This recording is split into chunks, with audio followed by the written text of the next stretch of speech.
नमस्कार। तो आज हम बात करने वाले हैं एन रैंड के एक बहुत ही प्रभावशाली और काफी विवादास्पद नॉवेल द फाउंटेन हेड के बारे में। देखिए, ये सिर्फ एक कहानी नहीं है, ये असल में विचारों की एक जंग है। एक ऐसी जंग जिसे कुछ ऐसे किरदारों के जरिए दिखाया गया है जिन्हें भूला नहीं जा सकता। और ये पूरी की पूरी कहानी एक बहुत बड़े सवाल के इर्द गिर्द घूमते हैं। क्या एक अकेला इंसान पूरे समाज से ज्यादा मायने रख सकता है? ये एक ऐसा सवाल है जो हमें सोचने पे मजबूर कर देता है कि दुनिया में हमारी अपनी जगह क्या है। तो चलिए कहानी के बिल्कुल शुरू में चलते हैं। मिलते हैं हमारे हीरो हॉवर्ड रोरक से और देखते हैं कि वो कौन सी एक घटना थी जिसने इस पूरे संघर्ष को जन्म दिया। तो होता क्या है कि रोरक को आर्किटेक्चर स्कूल से निकाल दिया जाता है। वजह? क्योंकि वो पुराने डिजाइन्स को कॉपी करने से साफ मना कर देता है। अब सुनने में तो ये एक हार लगती है ना, लेकिन इसे उसकी हार समझना गलत होगा। ये हार नहीं, ये एक ऐलान है इस बात का कि वो अपनी सोच पर टिका रहेगा, चाहे कुछ भी हो जाए, कि वो इस दुनिया के बनाए नियमों के आगे झुकने वाला नहीं है। रोरक की पूरी फिलॉसफी आप कह सकते हैं कि इस एक लाइन में छिपी है। उसका मानना है कि कोई भी महान काम दूसरों को खुश करने के लिए नहीं किया जाता, बल्कि वो एक इंसान की अपनी सोच और अपनी जिद से पैदा होता है। उसके लिए बनाना यानी क्रिएशन अपने आप में ही सबसे बड़ा मकसद है, और यही वो सोच है जो उसे बाकी दुनिया से सीधे सीधे टक्कर में ले आएगी। और इसी टक्कर को और अच्छे से समझने के लिए नॉवेल हमारे सामने दो बिल्कुल अलग तरह के आर्किटेक्ट रखता है। जब हम इन दोनों को साथ में देखते हैं तभी कहानी का असली मतलब समझ में आता है। तो यहाँ हमारे सामने दो एकदम अलग दुनियाएं हैं। एक तरफ है हॉवर्ड रोरक, जिसे सिर्फ अपनी सोच और अपनी कला से मतलब है। उसकी खुद की नज़र में उसकी क्या इज्जत है वो अंदर से आती है। और दूसरी तरफ है पीटर कीटिंग। वो एक शीशे की तरह है जो बस दूसरों की तारीफें और उम्मीदें दिखाता है। उसकी सारी कीमत इस बात पर है कि दुनिया उसके बारे में क्या सोचती है। और जाहिर है उनके रास्ते भी उतने ही अलग हैं जितनी उनकी सोच। रोरक गरीबी में, गुमनामी में संघर्ष करता है, लेकिन अपने काम के साथ कोई समझौता नहीं करता। वहीं कीटिंग, उसे नाम मिलता है, शोहरत मिलती है, लेकिन हर एक समझौते के साथ वो अंदर से और खोखला होता जाता है। तो ये कहानी हमें दिखाती है कि असल में सच्ची सफलता होती क्या है। लेकिन रोरक की लड़ाई सिर्फ पीटर कीटिंग जैसे नकल करने वालों से नहीं है। अब हम कुछ ऐसे किरदारों से मिलेंगे जो उन सामाजिक ताकतों को दिखाते हैं जो रोरक की आजाद सोच को कुचल देना चाहती हैं। इस नॉवेल में जो असली विलन है ना, वो कोई इंसान नहीं है, बल्कि एक सोच है, कलेक्टिविज्म यानी सामूहिकतावाद। इसका मतलब क्या है? इसका मतलब यह है कि एक इंसान की कोई कीमत नहीं, जो कुछ है वो ग्रुप है, समाज है। और इस सोच का सबसे बड़ा पैरोकार है एल्सवर्थ टूही, जिसके लिए महानता यानी ग्रेटनेस एक गुनाह है। उसकी नजर में सबसे अच्छी बात है औसत होना, साधारण होना। टूही कहने को तो एक आर्किटेक्चर क्रिटिक है, लेकिन उसका असली मकसद है ताकत हासिल करना। वो बंदूक या जोर जबरदस्ती का इस्तेमाल नहीं करता। उसका हथियार है शब्द। वो अपने शब्दों से लोगों की राय को कंट्रोल करता है ताकि आजाद सोच और टैलेंट को खत्म कर सके। सच कहूं तो वो बिना हथियार का एक असली तानाशाह है। और फिर आती हैं डोमिनिक फ्रैंकलिन, जो शायद इस नॉवेल की सबसे कॉम्प्लेक्स कैरेक्टर है। वो रोरक के टैलेंट से, उसकी प्रतिभा से प्यार करती है, लेकिन उसे इस दुनिया से नफरत है जो उसे लगता है कि इस प्रतिभा को कभी समझ ही नहीं पाएगी। तो उसका सलूशन क्या है? रोरक को इस दुनिया से बचाने के लिए उसे ही तबाह कर दे। है ना एक बहुत ही दुखद और अजीब तर्क। अब हम कहानी के उस मोड़ पर आते हैं जहां ड्रामा अपने चरम पर है, जहां सोच और एक्शन की सीधी टक्कर होती है, और सही मायनों में यही इस नॉवेल का दिल है। रोरक एक बहुत ही मुश्किल हालात में फंस जाता है। वो एक हाउसिंग प्रोजेक्ट डिजाइन करने को तैयार हो जाता है, लेकिन उसका क्रेडिट पीटर के कीटिंग को मिलेगा। उसकी सिर्फ एक शर्त है, डिजाइन को बिल्कुल भी बदला नहीं जाएगा। ये एक ऐसा वादा था जो बहुत जल्द टूटने वाला था। और जब वो शर्त तोड़ी जाती है तो रोरक एक ऐसा काम करता है जो पूरी दुनिया को हिलाकर रख देता है। वो अपनी ही बनाई हुई बिल्डिंग को डायनामाइट से उड़ा देता है। ये एक ऐसा शॉकिंग कदम है जो उसे सीधे कोर्ट में ले जाता है, जहां अब उसके काम पर नहीं बल्कि उसकी पूरी सोच पर मुकदमा चलेगा। और यहीं पर ये नॉवेल हमसे एक बहुत गहरा सवाल पूछता है, क्या एक क्रिएटर को अपनी क्रिएशन की आत्मा को बचाने का हक है, भले ही इसके लिए उसे समाज के कानून ही क्यों ना तोड़ने पड़े। कोर्ट में रोरक का डिफेंस इस बारे में नहीं है कि उसने बिल्डिंग क्यों उड़ाई, नहीं, ये इस बारे में है कि एक क्रिएटर के अधिकार क्या होते हैं। उसकी स्पीच एक जबरदस्त तर्क है कि दुनिया में जो भी तरक्की हुई है वो किसी एक व्यक्ति की सोच और हिम्मत से हुई है, न कि भीड़ की सहमति से। ये एक तरह से व्यक्ति की आजादी का घोषणा पत्र है। तो चलिए अब कहानी के अंजाम की तरफ बढ़ते हैं। देखते हैं कि इस वैचारिक लड़ाई का फैसला क्या होता है और हमें आखिर में क्या देखने को मिलता है। और कोर्ट का फैसला आता है, रोरक बेकसूर है। लेकिन ये सिर्फ एक कानूनी जीत नहीं है, असल में ये एन रैंड की फिलॉसफी की जीत है। ये इस बात की जीत है कि एक व्यक्ति का अपनी सोच पर, अपनी बनाई हुई चीज पर अधिकार सबसे ऊपर होता है। और जो आखिरी सीन है वो इस मैसेज को हमेशा के लिए हमारे जहन में बिठा देता है। रोरक अपनी सबसे ऊंची इमारत की चोटी पर खड़ा है, जो इस बात का प्रतीक है कि इंसान की आत्मा किसी भी मुश्किल से ऊपर उठ सकती है, बशर्त यह है कि वो खुद के प्रति सच्ची रहे। और अंत में ये नॉवेल हमें इसी सवाल के साथ छोड़ जाता है, एक क्रिएटर की आज़ादी की असली कीमत क्या है? क्या सच्ची क्रिएटिविटी के लिए समाज से लड़ना और अकेलापन झेलना जरूरी है? ये एक ऐसा सवाल है जो उस जमाने में भी जरूरी था और आज भी उतना ही जरूरी है। एन रैंड का एक बहुत मशहूर उपन्यास है द फाउंटेन हेड। आज हम इसी के पीछे छिपे गहरे फिलोसॉफिकल आइडियाज को समझने की कोशिश करेंगे। तो सबसे पहला सवाल जो दिमाग में आता है वो ये है कि द फाउंटेन हेड आखिर है क्या? क्या ये सिर्फ एक कहानी है या फिर ये अपने आप में एक पूरी फिलॉसफी है? देखिए, ये किताब सिर्फ एक लिटरेरी वर्क से कहीं ज्यादा है। इसे ऐसे समझिए कि ये उपन्यास असल में विचारधाराओं की एक जंग है। आइन रैंड यहाँ बस एक कहानी नहीं सुना रही है, नहीं, वो तो अपने किरदारों के जरिए एक आइडियोलॉजिकल बैटल को हमारे सामने जिंदा कर रही हैं। तो चलिए अब इसमें थोड़ा और गहराई से उतरते हैं। देखिए, इसके कैरेक्टर्स को ठीक से समझना है ना, तो सबसे पहले उस फिलॉसफी को समझना पड़ेगा जिस पर ये पूरी कहानी टिकी हुई है। आइन रैंड की जो फिलॉसफी है उसे कहते हैं ऑब्जेक्टिविज्म, और ये आप कह सकते हैं कि 4 मेन पिलर्स पर खड़ी है। पहला है ऑब्जेक्टिव रियलिटी, मतलब हकीकत वही है जो है, हमारी चाहतों से वो बदल नहीं जाती। दूसरा है एब्सोल्यूट रीजन, यानी कुछ भी जानने का, ज्ञान पाने का सिर्फ एक ही तरीका है और वो है लॉजिक। तीसरा पिलर है मॉरल सेल्फ इंटरेस्ट, इसके मुताबिक अगर कोई अपने हित के लिए तर्क संगत तरीके से काम करता है तो वो नैतिक रूप से सही है।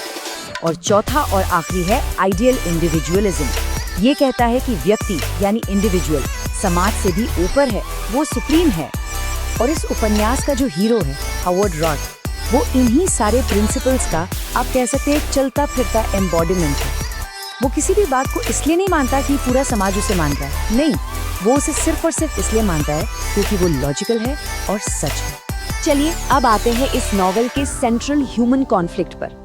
आइन रैंड का मानना था कि दुनिया में इंसान फंडामेंटली 2 तरह के होते हैं, और ये जो 2 तरह के लोग हैं ना, ये एक दूसरे से बिल्कुल उलट है। एक तरफ है द क्रिएटर यानी सृजनकर्ता, ये वो है जो आजादी से सोचता है, अपनी वैल्यूज खुद तय करता है, उसे इस बात से कोई फर्क नहीं पड़ता कि भीड़ क्या सोचती है। और फिर दूसरी तरफ है द सेकंड हैंडर, ये वो इंसान है जो दूसरों की राय के सहारे जीता है, उसके लिए लोगों का अप्रूवल ही सच है, ओरिजिनलिटी से तो उसे डर लगता है। तो सवाल ये है कि ये 2 आइडियाज किरदारों में कैसे दिखते हैं? बहुत साफ, हॉवर्ड रोआर्क वो है द क्रिएटर और पीटर केटिंग वो है द सेकंड हैंडर, एक ऐसा इंसान जिसकी पूरी जिंदगी बस दूसरों को खुश करने की, उनकी उम्मीदों पर खरा उतरने की एक खोखली कोशिश बनकर रह जाती। इस पूरी फिलॉसफी को उपन्यास में आर्किटेक्चर के जरिए एक फिजिकल फॉर्म दिया गया है, एक मूर्त रूप। रोआर्क की बनाई इमारतें देखिए, वो ऑनेस्ट हैं, फंक्शनल हैं, वो उसके सेल्फ रिस्पेक्ट का एक रिफ्लेक्शन है। और उसके ठीक उलट जो ट्रेडिशनल आर्किटेक्चर है वो क्या है? बस अतीत की एक कॉपी, सजावटी, दिखावे के लिए और बस दूसरों का अप्रूवल पाने के लिए बनी हुई। ठीक है, तो अब जरा सिक्के का दूसरा पहलू देखते हैं। बात करते हैं इस नॉवेल की विलन आइडियोलॉजी की, कलेक्टिविज्म यानी सामूहिकता, और इसके सबसे बड़े पैरोकार की। इस विचारधारा को रिप्रेजेंट करता है एल्सवर्थ टूही, और उसकी फिलॉसफी रॉक की फिलॉसफी से एकदम 180 डिग्री उल्टी है। टूही की दुनिया में क्या है? वहाँ इंडिविजुअल की कोई कीमत नहीं, वो इनसिग्निफिकेंट है, समाज ही सब कुछ है, सोसाइटी इज सुप्रीम, सैक्रिफाइस यानी बलिदान सबसे बड़ी वर्च्यू है, और क्रिएटिविटी, अपनी मौलिकता दिखाना, वो तो एक नैतिक अपराध है। आइन रैंड की नजर में यही कलेक्टिविज्म सबसे खतरनाक विचारधारा है। क्यों? क्योंकि ये इंसान के इंडिविजुअल क्रिएटिविटी और सेल्फ रिस्पेक्ट इन दोनों को ही जड़ से खत्म कर देती है। लेकिन देखिए, कहानी सिर्फ हीरो और विलेन की नहीं होती। इस नॉवेल में कुछ बहुत ही ट्रैजिक कैरेक्टर्स भी हैं और ये किरदार हमें दिखाते हैं कि जब कोई अपने वैल्यूज से, अपने सिद्धांतों से समझौता करता है तो उसका अंजाम कितना भयानक हो सकता है। इन्हीं में से एक किरदार है गेल विनेंट, एक ऐसा आदमी जिसने पावर को, शक्ति को ही अपनी जिंदगी का मकसद बना लिया। और पावर हासिल करने के लिए वाइनैंड ने क्या किया? उसने जनता को वही परोसा जो वो सुनना चाहती थी। पर आयरनी देखिए, ऐसा करते करते वो खुद उसी जनता की राय का गुलाम बन गया। तो आखिर में हुआ क्या? उसकी जीत एक खोखली जीत बनकर रह गई। नॉवल का मैसेज बिल्कुल साफ है, आजादी के बिना पावर का कोई मतलब नहीं है। जो इंसान भीड़ को कंट्रोल करने निकलता है ना, आखिर में वो खुद ही उस भीड़ का गुलाम बन जाता है। और फिर एक और ट्रैजिक किरदार है डोमिनिक फ्रैंकॉन। उसकी त्रासदी जानते हैं क्या थी? वो सच को पहचानती थी, उसे रोअक की ग्रेटनेस दिखाई देती थी, लेकिन उसे ये भी यकीन था कि ये बेरहम दुनिया उस ग्रेटनेस को कुचल कर रख देगी। उसका जो इंटरनल कॉन्फ्लिक्ट है वो हमें एक बहुत कड़वी सच्चाई दिखाता है। सच को देख लेना एक बात है और उस सच के लिए खड़े होने की हिम्मत जुटा पाना वो बिल्कुल अलग बात है। और अब हम पहुंचते हैं इस उपन्यास के क्लाइमैक्स पर, एक ऐसा पल जहां ये पूरी फिलॉसफी एक जोरदार मैनिफेस्टो बनकर सामने आती है। मैं बात कर रही हूँ हार्वर्ड रॉक के कोर्टरूम स्पीच की। ये जो भाषण है ना, ये एक तरह से ऑब्जेक्टिविज्म की समरी है। इसमें रॉक कहता है, इंसान की तरक्की एक इंडिविजुअल के दिमाग से होती है, समाज कुछ नहीं बनाता। दुनिया का हर महान आविष्कार, हर ग्रेट इन्वेंशन एक अकेले दिमाग में ही पैदा होता है। और ठीक इसी जगह इस नॉवेल के टाइटल द फाउंटेन हेड का असली मतलब भी हमारे सामने खुल जाता है। फाउंटेन हेड का मतलब क्या है? वो सोर्स, वो मूल स्रोत जहाँ से नए आइडियाज निकलते हैं। और वो स्रोत कोई समाज नहीं है, कोई ग्रुप नहीं है, वो है एक आजाद इंसान का अपना दिमाग। तो आखिर में ये उपन्यास हमें एक बहुत बड़े सवाल के साथ छोड़ जाता है। सवाल ये है कि क्या ये दुनिया सच में उन्हीं लोगों के लिए है जो अपने मन, अपनी सोच के प्रति पूरी तरह से ईमानदार रहने की हिम्मत रखते हैं? कि क्या हम हैं या बस दूसरों की परछाई बनकर जी रहे हैं? सोचिए जरा, हमारी जिंदगी क्या वो सच में हमारी है या हम सिर्फ वो कर रहे हैं जो दूसरे हमसे चाहते हैं? और पता है, इसी सवाल का जवाब है इस नोवेल का टाइटल, द फाउंटेन हेड। इसका मतलब है वो असल सोर्स, वो झरना जहाँ से हर नया आइडिया, हर नई खोज निकलती है। और आइन रैंड के हिसाब से वो सोर्स कोई समाज नहीं है, कोई ट्रेडिशन नहीं, कोई ग्रुप नहीं। वो सोर्स है सिर्फ और सिर्फ एक अकेला आजाद इंसान का दिमाग। तो आज हम क्या क्या देखने वाले हैं? सबसे पहले बात करेंगे कि ये सोर्स आखिर है क्या। फिर देखेंगे क्रिएटर और सेकंड हैंडर, यानी बनाने वाले और नकल करने वाले की लड़ाई। हम ये भी समझेंगे कि कैसे आर्किटेक्चर किसी की सोच को दिखाता है। फिर आएगा नॉवेल का सबसे पावरफुल सीन, कोर्टरूम का भाषण। और आखिर में हम ये जानने की कोशिश करेंगे कि भाई ये नॉवेल आज भी इतना रेलेवेंट क्यों है। तो चलिए पहले पॉइंट से शुरू करते हैं। देखिए, द फाउंटेन हेड सिर्फ एक कहानी नहीं है, बिल्कुल नहीं। ये एक फिलोसॉफिकल नॉवेल है। ये एन रैंड की एक सोच, एक आइडियोलॉजी पर बना है। एक ऐसी फिलॉसफी जिसे बाद में दुनिया ने ऑब्जेक्टिविज्म का नाम दिया। अब ये जो ऑब्जेक्टिविज्म है, इसके 4 मेन पिलर्स हैं जो इस पूरे नॉवेल की नींव हैं। पहला, ये कि रियलिटी ऑब्जेक्टिव है, मतलब फैक्ट्स होते हैं, हमारी फीलिंग से उन्हें कोई फर्क नहीं पड़ता। दूसरा, रीजन ही सब कुछ है, मतलब नॉलेज तक पहुंचने का एक ही रास्ता है, लॉजिक। तीसरा, सेल्फ इंटरेस्ट मॉरल है, यानी अपने तर्क संगत फायदे के लिए जीना एक अच्छी बात है, ये कोई सेल्फिशनेस नहीं है। और चौथा, इंडिविजुअलिज्म ही आइडियल है, मतलब एक इंसान हमेशा ग्रुप से ज्यादा इंपॉर्टेंट होता है। और इस नॉवेल का जो हीरो है हार्वर्ड रोआक, वो इन्हीं चारों प्रिंसिपल्स पर चलता है। तो सवाल ये है कि ये सारी फिलॉसफी कहानी में दिखती कैसे है? वेल, आइन रैंड का मानना था कि दुनिया में मोटे तौर पर 2 तरह के लोग होते हैं और इन्हीं दोनों के बीच का जो टकराव है वो ही इस नॉवेल का सबसे बड़ा कॉन्फ्लिक्ट है। ये टकराव है एक क्रिएटर और एक सेकंड हैंडर के बीच, और इन दोनों में जमीन आसमान का फर्क है। जो क्रिएटर है, जैसे कि हार्वर्ड रोआक, वो अपने दिमाग से सोचता है, अपने उसूल खुद बनाता है। उसे जरा भी फर्क नहीं पड़ता कि दुनिया उसके बारे में क्या सोचती है, क्या कहती है। और फिर दूसरी तरफ है सेकंड हैंडर, पीटर कीटिंग जैसा। इसकी तो पूरी की पूरी जिंदगी ही दूसरों की राय पर चलती है। इसके लिए सच सिर्फ वो है जिसे लोग अच्छा कहें, जिसे समाज की मंजूरी मिल जाए। और पीटर कीटिंग का कैरेक्टर हमें यही दिखाता है कि जब कोई अपनी सोच को मारकर जीना शुरू कर देता है तो उसका क्या हश्र होता है। देखिए, उसकी नाकामी टैलेंट की कमी की वजह से नहीं थी, नहीं, वो फेल हुआ अपने कैरेक्टर की वजह से।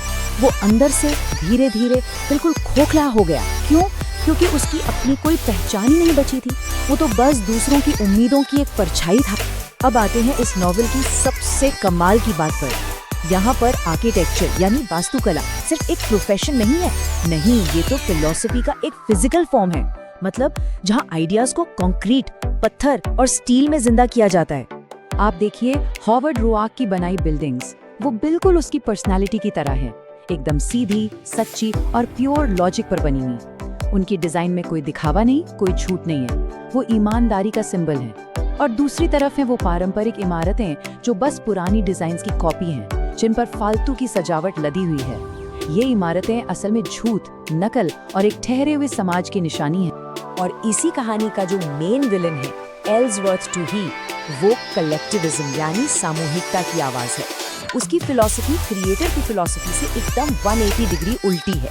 वो क्या कहता है कि एक इंसान की कोई वैल्यू नहीं है, समाज ही सबसे ऊपर है और सबसे बड़ी नेकी है दूसरों के लिए खुद को कुर्बान कर देना। आइन रैंड के लिए ये सबसे खतरनाक आइडिया है, क्योंकि ये तो क्रिएटिविटी को ही एक गुनाह बता देता है। और ये सारा कॉन्फ्लिक्ट, ये सारी लड़ाई हमें लेकर आती है नॉवेल के क्लाइमैक्स पर, उसके सबसे पावरफुल हिस्से पर, हॉवर्ड रोआर्क की कोर्ट रूम स्पीच। और सुनिए, ये सिर्फ अपने बचाव में दिया गया कोई भाषण नहीं है, नहीं, ये तो फाउंटेन हेड के आइडिया का एक खुला मैनिफेस्टो है, एक ऐलान है। तो अपनी स्पीच में रोआर्क क्या करता है? वो इतिहास को सामने रखता है।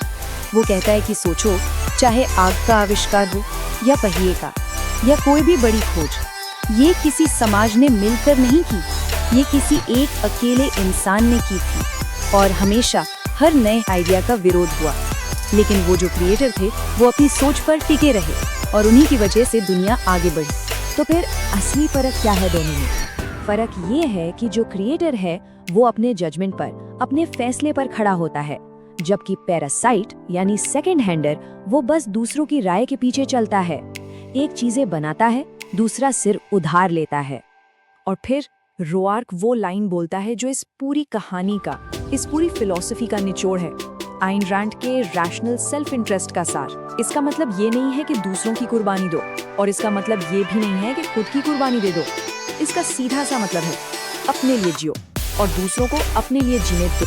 ठीक है, तो ये सारी बातें हो गई, लेकिन आज की दुनिया में इन सब विचारों का क्या मतलब है? इस नॉवेल का फाइनल मैसेज है क्या? और एक बात साफ समझनी होगी, इस नॉवेल का मैसेज ये बिल्कुल नहीं है कि सब लोग हॉवर्ड रोआर्क बन जाए, नहीं, असली मैसेज इससे कहीं ज्यादा गहरा है। ये एक तरह से इंटेलेक्चुअल आजादी का बुलावा है, एक आवाज है जो कहती है अपने लिए सोचने की हिम्मत करो। तो अगर इस पूरे नॉवेल के फाइनल मैसेज को 3 पॉइंट्स में समेटना हो तो वो ये होंगे। नंबर 1, अपने दिमाग का इस्तेमाल करो, खुद के लिए सोचो। नंबर 2, जिन वैल्यूज में यकीन करते हो उनके साथ पूरी ईमानदारी से जियो। और नंबर 3, उस भीड़ के प्रेशर में कभी मत झुको जो हर नई और ओरिजिनल चीज से डरती है। और इसी के साथ हम घूम फिरकर वापस उसी सवाल पर आ जाते हैं जहां से हमने ये सफर शुरू किया था। लेकिन अब इतनी सारी बातें समझने के बाद ये सवाल और भी गहरा और भी पर्सनल लगता है। तो ये नॉवेल हमें इसी एक सवाल के साथ छोड़ जाता है कि हम क्या हैं? एक ओरिजिनल सोर्स, एक फाउंटेन हेड